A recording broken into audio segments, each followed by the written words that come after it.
Morning, Joe here from I Wander UK, day 34 of the Southwest Coast Path Challenge.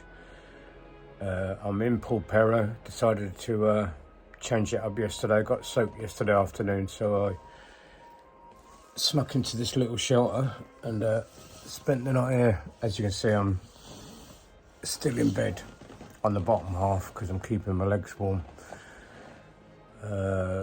Got a really short day today. Heading to Looe, which is only 5 or 6 miles, I think, and I'm having an overnight. I live near there, so my girlfriend Elle's coming to pick me up, so that'd be nice. Watch the sun come up. Should have videoed it actually. It wasn't spectacular, but the sky was nice and red. So best get out of bed.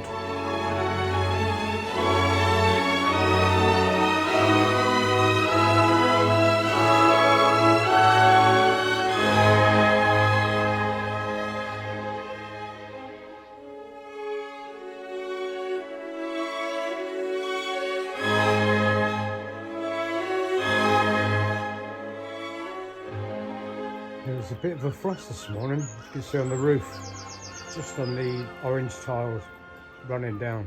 Still got the frost on it, but the rest of the roof is all starting to drip. I knew it was cold, didn't realise it was quite that cold.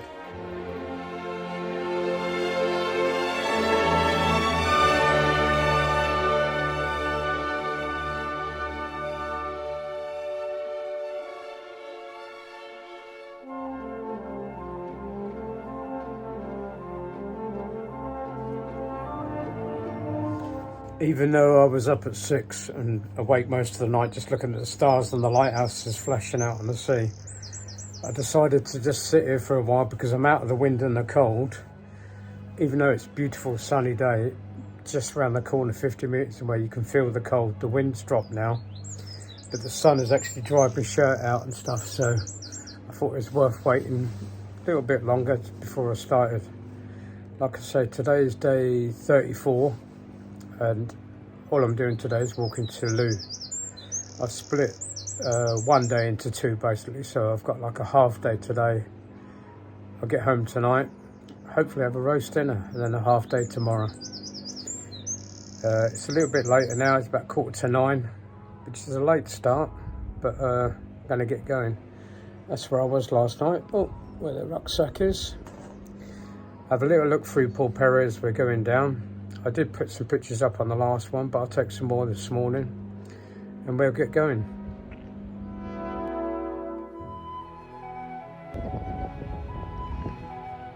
For a start off, doesn't this look different with a bit of morning sun on it?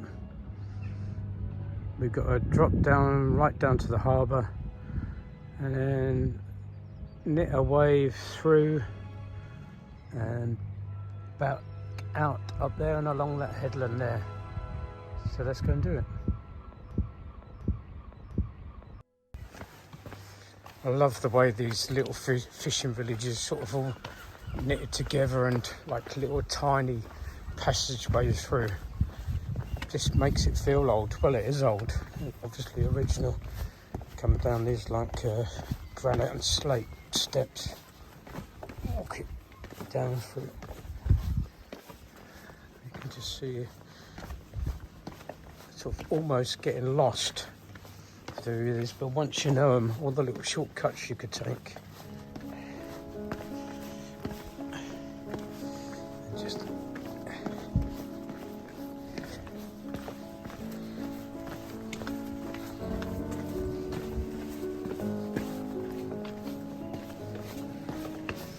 dropping down into the sun.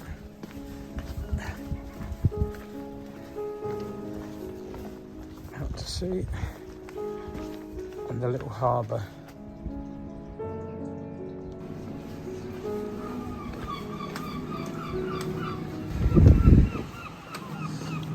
Even got the authentic sound of seagulls, because there are seagulls. That's where you're heading towards, that bridge over there. And that would be the house on the props.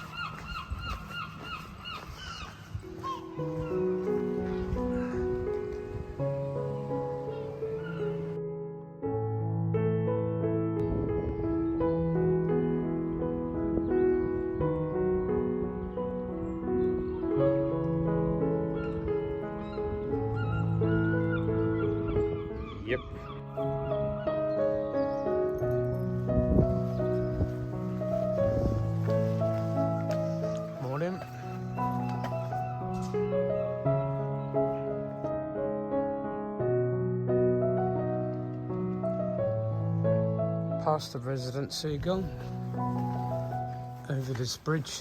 There's even a massive big sign to point it out to you. But this is the reason why it's called that.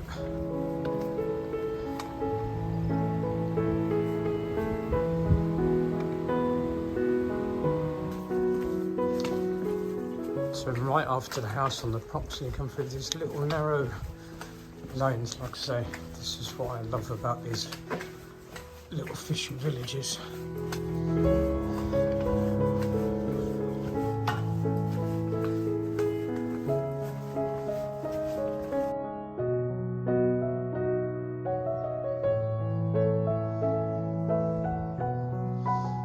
How much work must this have taken? Total respect.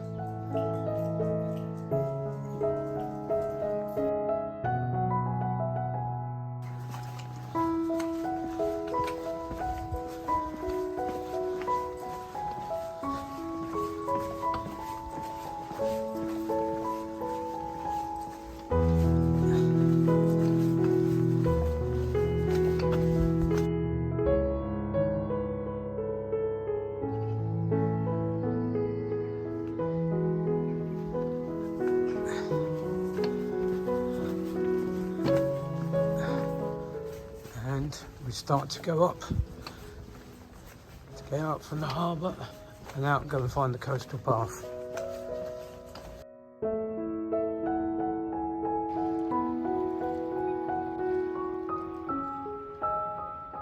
Last little look back at Polperro. Just as centre of screen now, that's where I was last night. The old net house.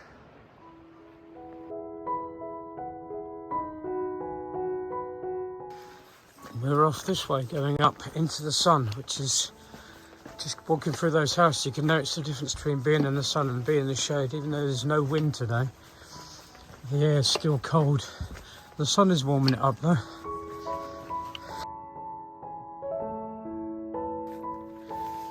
As you keep ascending, the track goes from a bit tarmac to dirt to these stones. As we all know, when they're wet, they're slippery.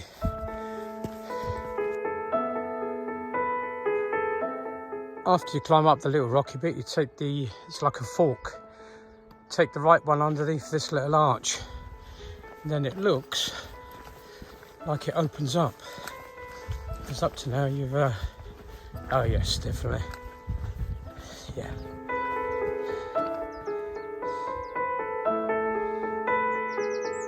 Just a quick one to give you some idea of the elevation you gain. See the kayaker in the sea? What a great day for that. I like it all. I like it when it's low, I like it when it's high, I like it when you follow the contours. You just get a different perspective each time you watch it. Sorry, not watch it, look at it.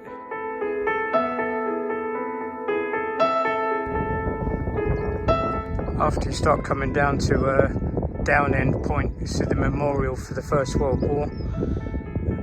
And then take a look round to get your first viewing of Talon Bay. Not a great one at the moment, but first viewing of the day.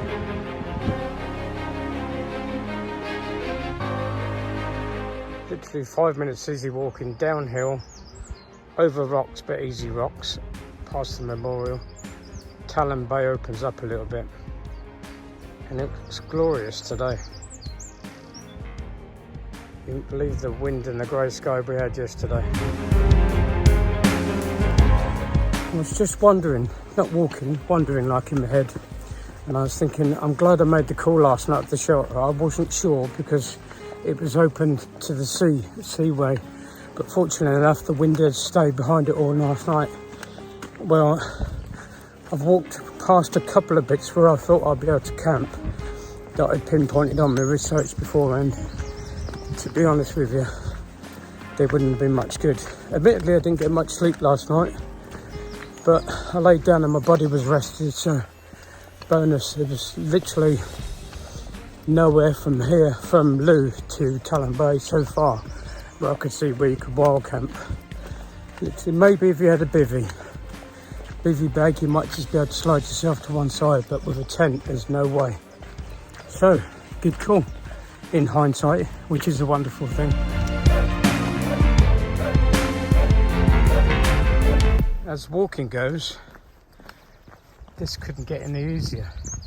A little slightly inclined, wide tarmac path for you to walk on. It almost feels like you're cheating, but it makes up for other times, I guess. And I can see the sea, so it must be the coastal path.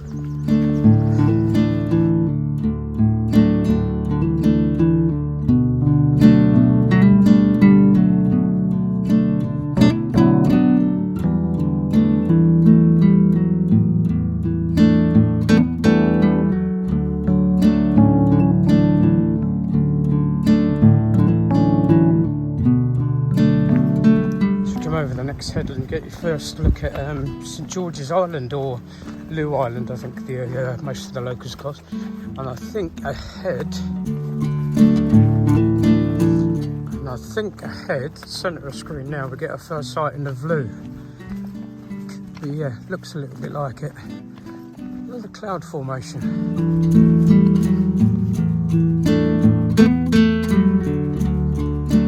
Across the Port Nadler Bay now, and the bit centre screen now is Sanford Beach. There's the headlands we got over the next few days. Another little view of St George's Island.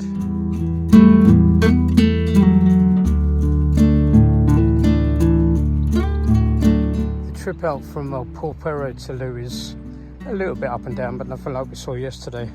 Give you a quick 180. St George's Island, and possibly round the next headland or the one after we'll be getting the first sight of Looe, or Looe Bay.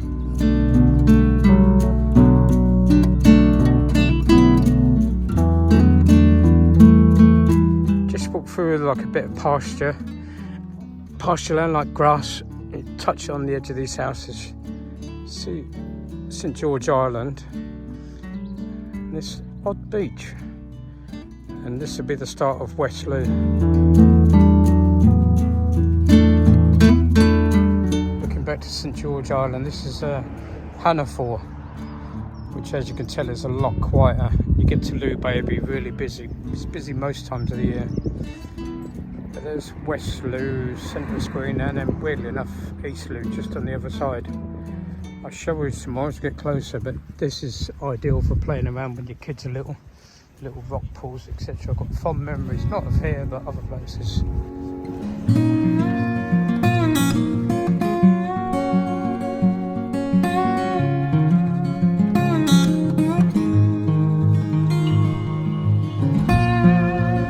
Looking across East Looe to, that's Banjo Pier, and there's East Looe, separated by the river, and obviously on the left hand side will be West Looe.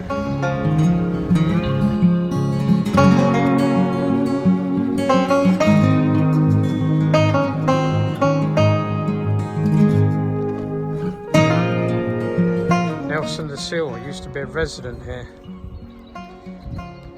Looking over to West Looe. Obviously we're on the east side of the river.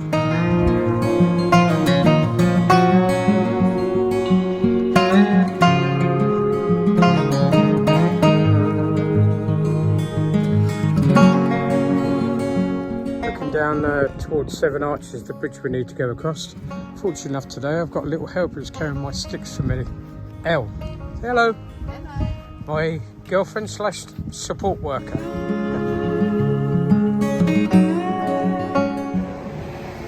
It does say coast path there, which would mean catching a ferry for £1. But come on, the bridge is only there.